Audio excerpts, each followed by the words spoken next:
ये equal to दिया गया है, ठीक है, क्या दिया गया है 2 0 1, ठीक है, 2 1 3 1 -1 और 0, ठीक है।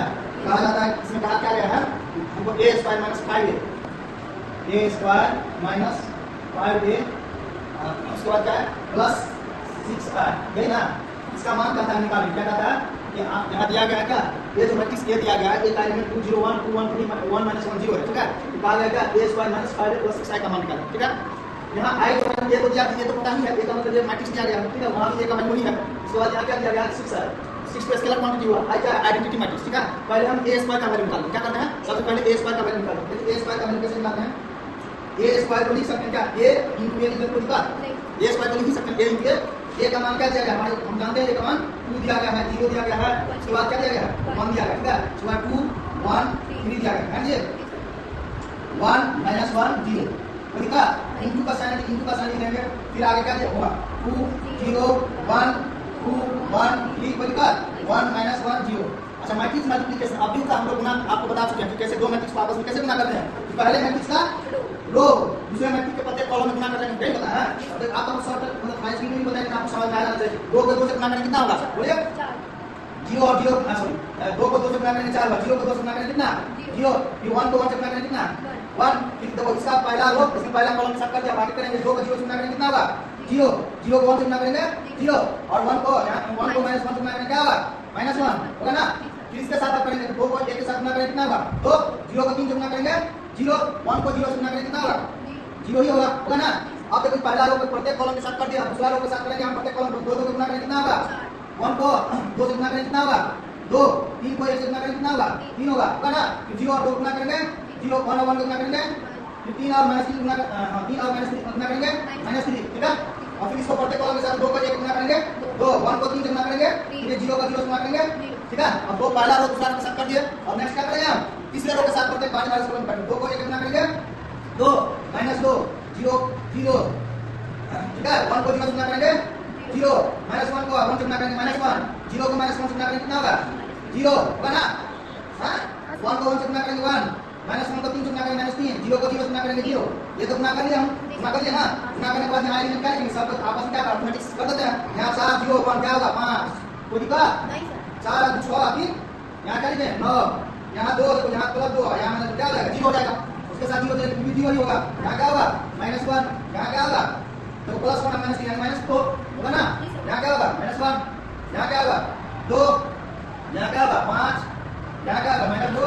अब देखो मेरे पास हम निकालिए क्वेश्चन ये दिया गया है a स्क्वायर का वैल्यू निकालिए, और हम क्या कौन सा वैल्यू निकालेंगे a स्क्वायर का वैल्यू निकालिए, ठीक है। आगे हम क्या क्या का वैल्यू निकालेंगे 5a का वैल्यू निकालेंगे। 5a का कैसे हम आपको बता दिए हैं कि हमको मैट्रिक्स दिया गया हो उसमें स्केलर के साथ गुना कैसे करेंगे प्रत्येक एलिमेंट में गुना कर देंगे, है ना। यहाँ 5 into एक मैट्रिक्स क्या दिया गया 2 बोलो 0 बोलो 1 2 1 3, यहाँ क्या 1 -1। अब क्या करें इसमें सब में क्या करेंगे 5 से मल्टीप्लाई कर दें, कर देना 5 से मल्टीप्लाई करेंगे, यहाँ क्या होगा 10 होगा 0 होगा, यहाँ क्या होगा 5 होगा, यहाँ क्या होगा 10 होगा, यहाँ क्या होगा 5 होगा, यहाँ क्या होगा 5 होगा, यहाँ -5 होगा, यहाँ 15 होगा, यहाँ 0 होगा, ठीक है।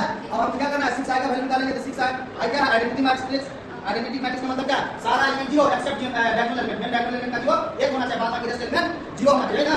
चलिए यहाँ लिख देंगे क्या 1, यहाँ देखो कितने ऑर्डर का मैट्रिक्स है 3 ऑर्डर का आइडेंटिटी मैट्रिक्स लेंगे। यहाँ 1 0 0 0 1 0 0 0 1, ठीक है। बराबर सब में फिर गुना कर देंगे, सॉरी गुना कर देंगे क्या होगा 6 0 0 0 6 0 0 0 6 होगा ना। अब देखो हमारे पास आ गया a स्क्वायर का वैल्यू आ गया, 5a का वैल्यू आ गया, 6i का वैल्यू आ गया। ये तो इसमें केवल क्या करेंगे हम सारे का मान रख देंगे जहाँ है आपस में अरिथमेटिक कर लेंगे, कोई बात a स्क्वायर का वैल्यू मेरे पास क्या निकाले ये निकाले हैं, हाँ जी इसका मान निकालना है। मान फॉर्मूला मेरा क्वेश्चन a स्क्वायर है, ये वाला -5a प्लस 6i, ठीक है ना। a स्क्वायर का मान क्या है ये निकाले ना 5 -1 2, उसके बाद 9 -2 5 0 -1 -2, ठीक है। ये स्क्वायर का मान रख दिए। अब यहाँ देखिए हमारे पास 5a का मान है लेकिन माइनस कुछ नहीं किया, यहाँ माइनस क्या करेंगे माइनस 5a का मान रख देंगे। 5a का मान कितना निकालेंगे ये निकाले हैं 10 0 5 10 5 15, इसके बाद क्या 5 -5 0, कोई दिक्कत सबका मान प्लस 6i का मान निकाल लें कितना ये वाला प्लस 6 0 0 0 0 6 0 0 6, है ना। अब सबका क्या करेंगे जोड़ देंगे, जैसे मैट्रिक्स मल्टीप्लिकेशन का सॉरी मैट्रिक्स एडिशन कैसे करते हैं जोड़ देंगे। जोड़ने के बाद देखो इसमें इसके आगे और इसके आगे प्लस का साइन, प्लस वाले के तरफ छोड़ देते हैं। देखो प्रत्येक कॉरेस्पॉन्डिंग एलिमेंट को भी जोड़ेंगे। 5 और 6 का जोड़ेंगे कितना होगा? 11। बताओ -1 और 0 को क्या जोड़ेंगे? -1 ही होगा ना। 2 और 0 जोड़ेंगे कितना होगा? 2 ही होगा ना जी। अब देखो 9 और 0 को जोड़ेंगे कितना? 9 ही होगा। 0 और 0 को जोड़ेंगे 0 ही होगा। -2 और प्लस कितना होगा? 4 होगा। -1 0 -1 ही होगा। 5 और 0 कितना होगा? 5 ही होगा। -2 0 -2 और 6 है, ठीक है। -2 और प्लस कितना होगा? +4 होगा ना माइनस। अब इसके बाद ये 10 0 5 10 5 15 5 -15 0। अब क्या करेंगे? प्रत्येक कॉरेस्पॉन्डेंस एलिमेंट को भी घटा देंगे। यहाँ पर क्या ठीक है, -5 बराबर से है ना, ठीक है। अब क्या करेंगे? घटा देंगे। देखो यहाँ क्या करेंगे? सारे एलिमेंट, ये वाला एलिमेंट को इस वाले एलिमेंट के साथ, ये को इसके साथ, इसको साथ ऐसे संगत एलिमेंट को, ठीक है। संगत एलिमेंट क्या करेंगे? हटा देंगे। कोई दिक्कत समझने में किसी को नहीं ना। चलिए अब तो हटाएंगे। देखो 11 में से 10 घटाएंगे कितना बचेगा? 1 लिख देते हैं। आप लोग बोलिएगा, ठीक है। -1 को 0 से घटाएंगे कितना होगा? -1 ही बचेगा, होगा ना। 2 में से 5 घटाएंगे कितना? -3। यहाँ 9 में से 10 घटाएंगे कितना? -1 होगा ना जी। 4 में से -1 कितना? -1। फिर घटाएंगे माइनस कितना होगा? -10 -5। यहाँ देखो -5 है ये -1 आई वाला माइनस जाएगा तो -1 का प्लस हो जाएगा। यानी -1 में से 5 घटाएंगे मतलब +5 करेंगे कितना होगा? 4 होगा प्लस में, ठीक है। आगे यहाँ क्या होगा? -0, इधर क्या होगा? 4। यही तुम्हारा आंसर होगा।